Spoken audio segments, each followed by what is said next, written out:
Hello dear students, welcome back to my channel physics SPC. Electrostatics का एक question.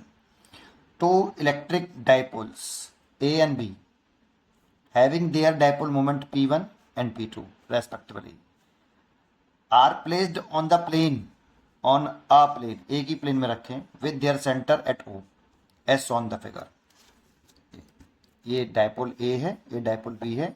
Dipole a का dipole moment p1 है और dipole p2 का B का डाइपोल मोमेंट p2 है। एट द पॉइंट सी, ये पॉइंट सी है, on the axis of dipole A, dipole A की एक्सेस पर है, ठीक है। The resultant electric field, important word है, resultant electric field is making an angle 37 degree with the axis. किसकी axis से? डाइपोल ए की एक्सेस से 30 डिग्री बना रहा है resultant electric field. The ratio of dipole moment of A and B, p1 p2 ratio पूछ रहा है। देखो, डाइपोल ए का डाइपोल मोमेंट की डायरेक्शन होती है negative charge to positive charge. यहाँ नेगेटिव बनाए, यहाँ पॉजिटिव बनाए, डाइपोल मोमेंट की डायरेक्शन इस तरह पे ऐसे हो जाएगी। Dipole moment p1। इस डाइपोल के लिए, ए डाइपोल के लिए सी पॉइंट कौन सी पोजीशन है? तो देखो, डाइपोल एक्सेस पर लाई कर रहा है तो ये इसकी एक्सियल पोजीशन है। डाइपोल ए के लिए ये सी पॉइंट एक्सियल पोजीशन है, और एक्सियल पोजीशन पर जो इलेक्ट्रिक फील्ड होता है उसकी जो डायरेक्शन होती है, इलेक्ट्रिक फील्ड की एक्सियल पोजीशन पर जो इलेक्ट्रिक फील्ड होता है उसकी जो डायरेक्शन होती है वो डाइपोल मोमेंट के पैरेलल होती है। तो इसीलिए डायरेक्शन ऐसे आएगी। ये डाइपोल ए के कारण इलेक्ट्रिक फील्ड है, डाइपोल ए के कारण इलेक्ट्रिक फील्ड। ये याद रखना चाहिए कि डाइपोल के कारण एक्सियल पोजीशन पर जो इलेक्ट्रिक फील्ड की डायरेक्शन होती है वो डाइपोल मोमेंट की डायरेक्शन में होती है, और डाइपोल मोमेंट की direction negative charge to positive charge होती है, सेम डायरेक्शन होती है बेटा। इसकी जो वैल्यू होती है यहाँ पर ई ए, यहाँ लिख देता हूँ, at axial position c point ऐसे लिखूँ फॉर डाइपोल ए, इसके लिए एट पॉइंट सी पर, और सी पॉइंट इसके लिए एक्सियल पोजीशन है, और एक्सियल पोजीशन पर इलेक्ट्रिक फील्ड इंटेंसिटी होती है E is equal to 1/4 pi epsilon naught 2p, dipole moment p1 है इसीलिए p1 ओवर, यहाँ से ये डिस्टेंस आती है बेटा, ये वाली सेंटर से सी पॉइंट तक की डिस्टेंस, सेंटर से सी पॉइंट तक की डिस्टेंस अगर मैंने r लेट कर ली तो r, और direction EA is parallel to p1, इस तरह से आएगी, डायरेक्शन पैरेलल होगी, ठीक है। और डाइपोल मोमेंट की direction negative charge to positive charge होगी। ये तो डाइपोल ए के लिए हो गया।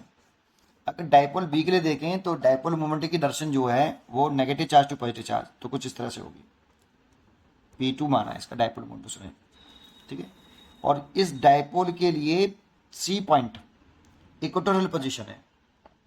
इस डाइपोल के लिए जो सी पॉइंट है वो इक्वेटोरियल पोजीशन है, और इक्वेटोरियल पोजीशन है तो आप इक्वेटोरियल पोजीशन कर लीजिए इसको, ठीक है। तो for dipole b at point जो सी है, इस पॉइंट के लिए, डाइपोल बी के लिए जो पॉइंट सी है वो इक्वेटोरियल पोजीशन है, इक्वेटोरियल पोजीशन ऑफ डाइपोल। और इक्वेटोरियल पोजीशन पर जो इलेक्ट्रिक फील्ड होता है ना वो डाइपोल मोमेंट के एंटी पैरेलल होता है, तो इस p2 के एंटी पैरेलल बना लो आप इलेक्ट्रिक फील्ड ये। और एक बात बताऊं, ये ज़्यादा, चलो कौन बड़ा है कौन छोटा ये दे रखा नहीं है, ये E2 मान लो, क्योंकि p1 p2 में कौन बड़ा है कौन जानकारी नहीं दे रखी, ये E2 मान लो, EB मान लेता हूँ।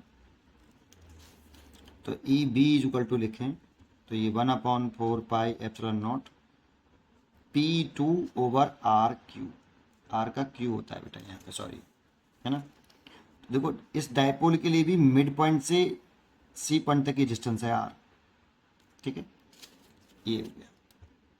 और यहाँ पे e b anti parallel to p2 vector, ये इंपॉर्टेंट होता है, ये ध्यान रखनी चाहिए, डायरेक्शन मैग्नीट्यूड के साथ डायरेक्शन भी ध्यान रखनी चाहिए, ठीक है।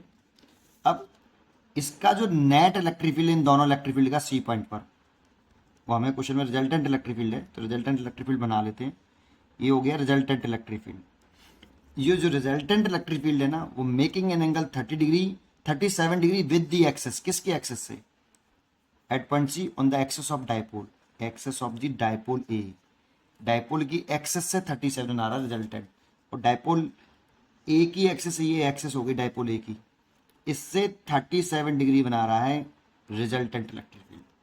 ये हमें क्वेश्चन में गिवन है, ये हमें क्वेश्चन में गिवन है, और ये गिवन है तो अब सॉल्व कर लीजिए, इसमें लगा लीजिए tan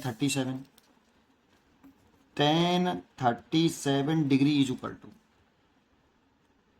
परपेंडिकुलर बटे बेस होता है, तो परपेंडिकुलर हो गया आपका ये, दैट मीन्स ई बी, और बेस हो गया आपका ई ए, परपेंडिकुलर बटे बेस, तो वैल्यू पुट कर दीजिए। tan 37, देखो ट्रायंगल आपको ये याद होना चाहिए, ट्रिक होती है ये, अगर ये 37 है तो 37 के आगे वाली साइड 3, और ये 53 डिग्री होगा, इसके सामने वाली साइड 4, और ये 90, तीनों ट्रायंगल का 180 हो गया, ये 5।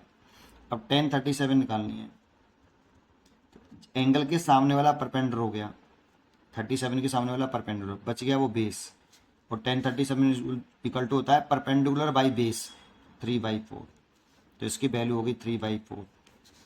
ई बी की वैल्यू कितनी, ई बी ये रहा 1/4 pi epsilon not P2 over R का क्यूब ओवर, ई ए की वैल्यू ये रही 1/4 pi epsilon not 2P1 upon R का क्यूब, ये कैंसिल हो गया और इससे ये कैंसिल हो गया, यहाँ से 2 से ये 2 कैंसिल हो जाएगा, देखो 2 से ये कट गया, तो 3/2 आया, ऊपर आया P2 अपॉन P1, लेकिन निकालना हमें P1 अपॉन P2 है, निकालना क्या है P1 अपॉन P2, तो P1 अपॉन P2 की वैल्यू कितनी आई, ये आई 2/3, ये P1 अपॉन P2 की वैल्यू आई वो 2/3 आई, इसीलिए इसका आंसर हो गया 2/3, डी चॉइस करेक्ट।